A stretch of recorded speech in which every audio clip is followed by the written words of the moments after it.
Hi everyone! Welcome to my channel again, and to all my new viewers, please subscribe. Thank you! Our vlog for today is about how to make an apricot jam. So before anything else, thank you di ay sa naghatag na ko aning fresh apricot. Unya, dayon mag-start na ta, or ako ang video is nag-start na guys. So, una ninyong nakita ato is ako siyang gikuha bitaw iyang mga seeds. Dayon, kani siya kay mga 8 cups ni siya. Di ay nga apricot tanan. Dayon, ako siyang gibutangan og lemon or lime or whatever you have. Dayon, 3 cups of sugar. Kung ganahan mo o kanang tamis kayo siya, you can put more sugar too. Like, for 8 cups, you can put at least 6 cups of sugar kung ganahan ka.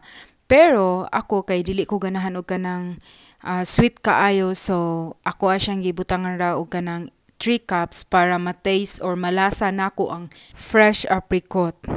Dayon, imuhara din na siyang i-mix well, hantod nga makita ninyo nga mura siya kanang ma-melt na iyang sugar. Dayon mag-mix na siya sa apricot.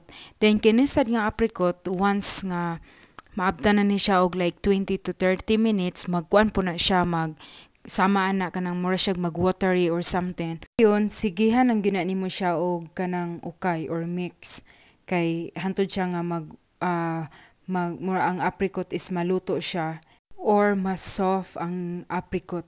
Kay madugay na nimo siya ukay-ukay is mas soft man ni siya. Then while pud na siya nga nagmix ko, ako po na siyang kanang dagko bitaw, kay ako po na siyang burag gipigsa-pigsa bitaw para mo kuan siya, para mas mo suhop ang ihang lasa or ang sugar is mo suhop sa apricot pa jud. So wala na ko na siya giundangan jud nga makuan siya, di siya ma-boil. Makita ninyo like hapit na siya mag-boil or naghinahinay na siya og ka-boil.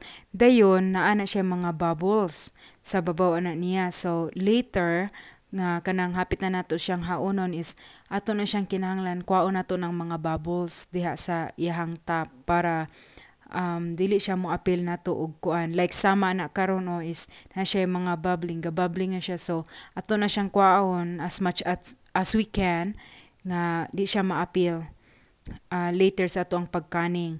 So actually guys, kani kay ako ada ni siyang ikaning. So kanang kaning diri nakaset na siya diri og at least 25 years nga dili siya madaot, hopefully. Pero hopefully pod nga mahurot po nato ni siya, kay gamay raman pod ni siya. Hopefully pod nga mahurot po nato ni siya within a year.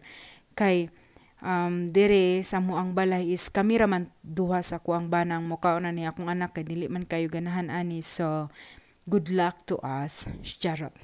Dayon kana siya guys, kanag-boil na siya. Then makita ninyo kana pa siya kanang gababling diha, gabubble. So kinahanglan gud na to siya nakuhaon sa. Dayon karon kay nakita ninyo nga murag ni soft na pud bitaw ang apricot. Ganahan di ay pud ko kanang dili ra pud kay siya kanang ma-melt tanan ang apricot, kanang naa bitaw siya makita nato nga makuan siya kanang makaon pa siya apil. Dayon kani kay nagboil na ta og kanang water para sa ato ang kaning. Dayon akong gi-check ang kining apricot, akong gilantaw og okay na ba siya og luto na ba jud siya. Dayon ako na ni siyang gi-off ang stove or ang fire ana. Dayon kani siya kay nagpa-boil ta og water for canning. So mo na ni siyang can nga ako ang panggamiton. So ako na siyang gi-boiling at least 30 minutes.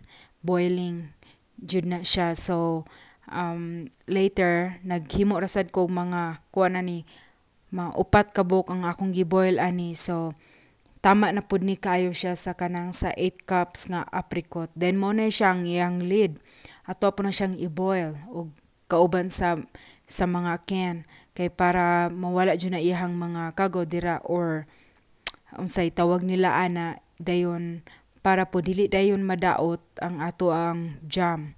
So moro na siya technique diri nila guys para makasave sila og mga foods for winter. Kay kung winter, wala naman tayo mga gardening, wala na tayo mga fruits nga mga makuha nato sa ato ang mga trees. So kinahanglan sa summer pa lang dan or after harvest, kinahanglan kabalo gyud ka magkaning. Actually diri ra pud ko natuon aning kaning. Dayon ako jud ning gipraktisan kung unsaon siya. Actually kining ako ang mga gamit ani dili pa ni siya ingon jud nga pangkaning. Kay mga kuan ka wala pa ko kapalit og mga pangkaning jud like kaning gitawag nila og kanang clip nila nga akong gigamit is dili na siya pangkaning, pang regular na siya nga luto pero wala man koy magamit, so kana akong gigamit og safety ra man pud para nako pero dili siya safety sa wala na anad, so ayaw na lang og i-try kung wala kan anad ana. So kani siya mao na din ni siyang atong apricot nga atong naluto, then ato siyang ibutang diha sa can.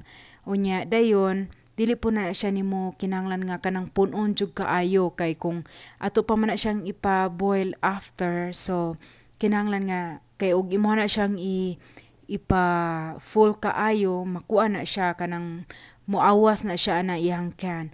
So kinahanglan pud siya nga careful pug ka sa pagbutang ana, kay kinahanglan gani kung mahimo kanang dili nimo siya matouch ang lid ana niya. So kinahanglan nimo siya nga kanang gamitan sad nimo siya og kanang knife diha para makuha na yang bubble sa kanang sa kuan o kanang sa tunga bitaw na siya mga bubbling nga ginagmay, so makatabang sad na siya nga makuha na yang mga bubbles sa sulod. Dayon imo siyang trapuhan na yang lid og kanang wet paper towel kay para safe ra jud siya. Dayon ini kahuman ana tiwaso na nimo na siya, hutdon lang nako na siya og kanang butang tanan. Dayon ako na siyang ibalik og pa boil at least 20 minutes boiling na siya with the lid. Dayon with the apricot na siya sa sulod. Dayon makita lang na ninyo after nako na siya mabutang tanan later. Sakto ra pod kaayo ning 4 can sa ako ang butang aning apricot nato, kay kaning sa 4 can igo-igo ra gyud po siya nga makuan siya tanan, masudlan siya tanan. Dayon kuan po siya, ako po na siyang gitilawan is lami jud kay siya na, pero much better kung ganahan ko kung cold ni siya or kana bitang mabutang na sa ref. So magbutang ko ni sa ref ang uban, dayon ang uban is ako siyang i-store na ako siya, kay di man siya ni madaot, kay kuan naman siya kanang ato man ni siyang ipa-boil later para di gid siya madaot. Like I said is 25 jud daw ni siya nga dili madaot kung imo siyang ikaning. So ato na siyang i-try, pero hopefully dili po ni siya maabtan na to og 25 years. Kinahanglan nga ato po ni siyang hutdo na. So muna ni siya ang ikaduha na to nga kaning or ang ikaduha na to nga can. Dayon actually kinakatry na pud ko ani sa last year og katong nagkan ko og pang apple pie, kanang ang iyahang apple pie filling. Hantod karon kay naa pa koy duha ka can pod nga gamitonon. Wala pud siya na unsara, wala pud siya na daot ra, basta dili lang nimo siya abrihon, kay once nga abrihon nimo siya is kinahanglan nga atuan na pud siyang gamiton.